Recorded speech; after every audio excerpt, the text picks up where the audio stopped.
दोस्तों, आज की ये कहानी एक भूतिया गुड़िया की है। तो दोस्तों चलिए चलते हैं कहानी की ओर। दोस्तों, आज मैं आपको एक ऐसी हॉरर स्टोरी बताने जा रहा हूँ जो बहुत पुरानी होने के साथ साथ बहुत डरावनी भी है। और यूँ कि मानिए ये कहानी सुनकर आप हैरान हो जाएंगे। हो सकता है कि आपने ये कहानी पहले से ही सुनी हो या पढ़ी हो, इसलिए आप दूसरी कहानी भी पढ़ सकते हैं या सुन सकते हैं। ये कहानी है एक भूतिया गुड़िया की, यानी गुड़िया की जिसका नाम है एनाबेल गुड़िया, खूनी गुड़िया।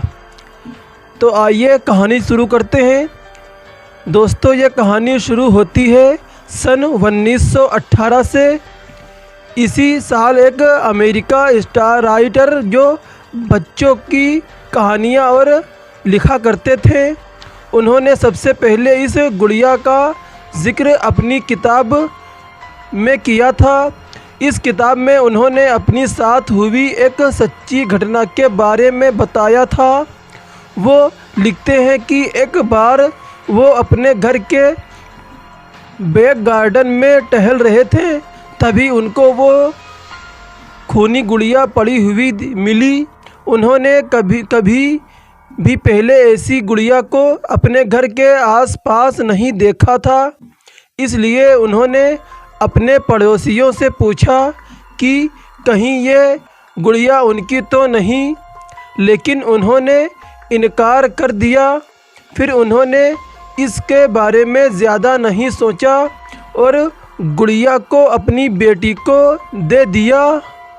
उनकी बेटी गुड़िया को देखकर बहुत खुश थी।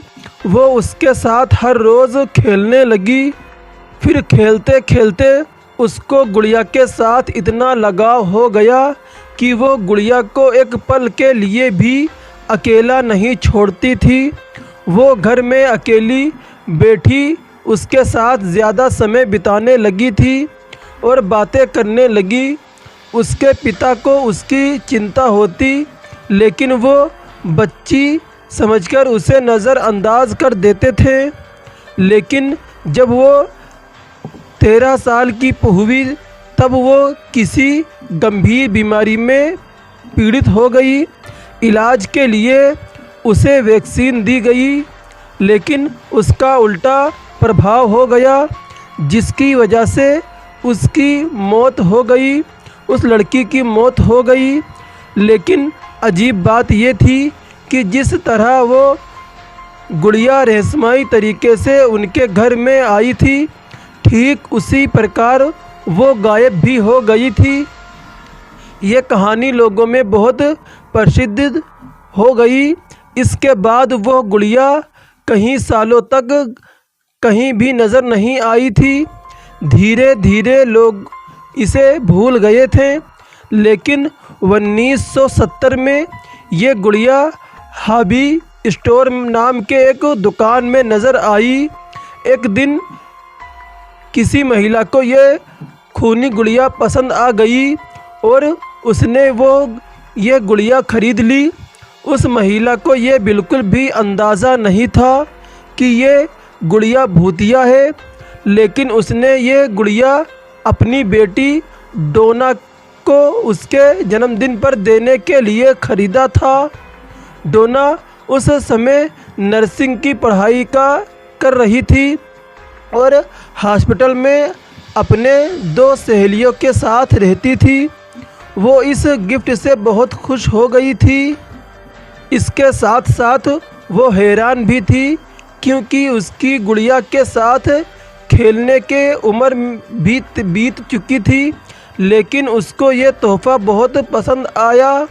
उसने गुड़िया को अपने कमरे में सजाकर रख दिया। लेकिन उसकी दोनों सहेलियों को ये गुड़िया बिल्कुल भी पसंद नहीं आ रही थी।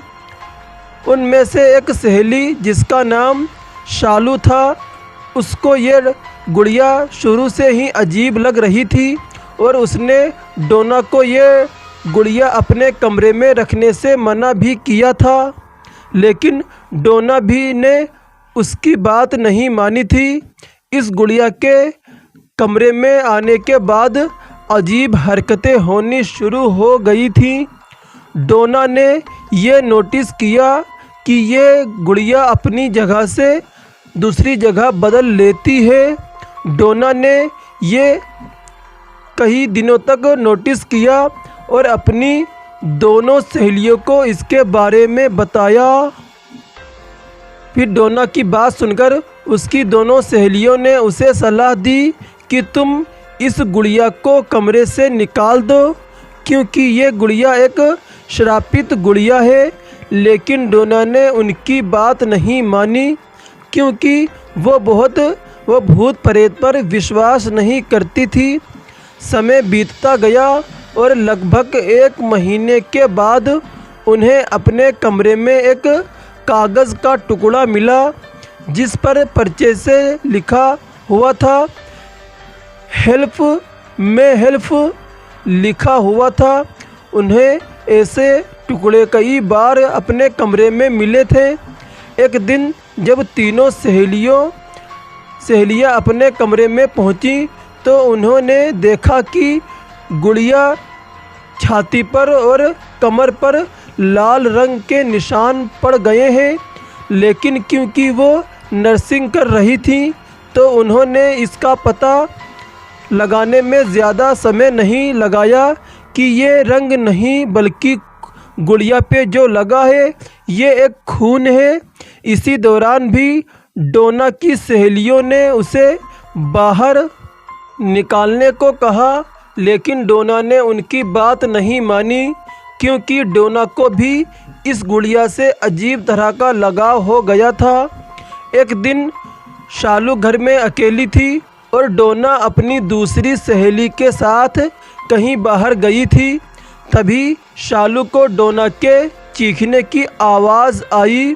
वो ये भूल गई थी कि डोना तो घर में ही नहीं है, और जब वो कमरे में गई तो उसने देखा कि उस कमरे में उस गुड़िया के अलावा और कोई नहीं है।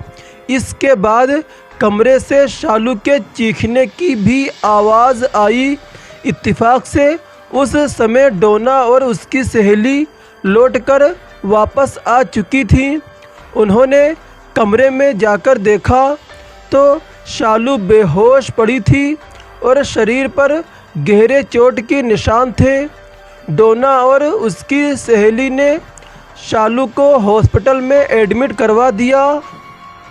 फिर 2 दिन बाद शालू को होश आ गया और उसने बताया कि उस पर हमला उसकी खूनी गुड़िया ने किया था। ये बात सुनकर वो सब लोग हैरान रह गईं। वो दोनों सहेली भी हैरान हो गईं। डोना तुरंत ही चर्च जा पहुंची और फादर को उस घटना के बारे में बता दिया। फादर ने उनकी बात सुनकर उनको अपने सीनियर फादर के पास भेज दिया। उन्होंने कहा कि इस गुड़िया में बुरी आत्मा का साया है और ये बात उनके संभालने योग्य नहीं, इसलिए उन्होंने ये खबर पैरानॉर्मल एक्टिविटी एक्सपर्ट पति को दे दी। ये दोनों डोना के हॉस्पिटल पहुंच गए और गुड़िया के साथ एक हफ्ता बिताया। एक हफ्ता बीतने के बाद उन्होंने बताया कि इस गुड़िया के अंदर एक भयानक शक्तिशाली आत्मा का वास है और ये आत्मा गुड़िया से निकलकर इंसानी शरीर में जाना चाहती है। इसमें डोना का शरीर चुना है। इस गुड़िया ने डोना का शरीर चुना है। उन्होंने बताया कि इस गुड़िया को डोना से जल्दी दूर करना होगा। ये सुनकर डोना बहुत घबरा गई और गुड़िया को उनके साथ ले जाने के लिए हाँ कर दी। फिर ये पति पत्नी उस गुड़िया को अपनी कार में घर ले जाने लगे और रास्ते में कार ने काम करना बंद कर दिया, जिससे कार दीवार में टकरा गई। खुशकिस्मती ये रही कि उनको ज़्यादा चोट नहीं आई। कार के बेकाबू होने के पीछे इस गुड़िया का ही हाथ था। पति पत्नी ने गुड़िया को तंत्र मंत्र की शक्ति से अपने वश में कर लिया और एक शीशेदार बॉक्स में बंद कर दिया। इसके बाद उन्होंने इस बॉक्स को अपनी ही एक म्यूज़ियम में रख दिया।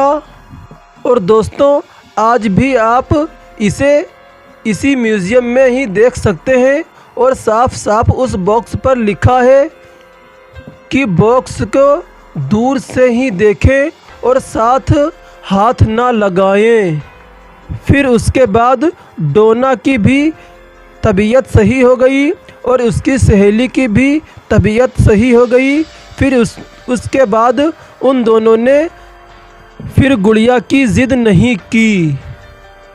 दोस्तों, कहानी कैसी लगी प्लीज़ हमारे कमेंट बॉक्स में ज़रूर बताएं। मज़ीद इसी तरह की खौफनाक डरावनी कहानियाँ सुनने के लिए हमारे चैनल को सब्सक्राइब करें और ज़्यादा से ज़्यादा शेयर करें।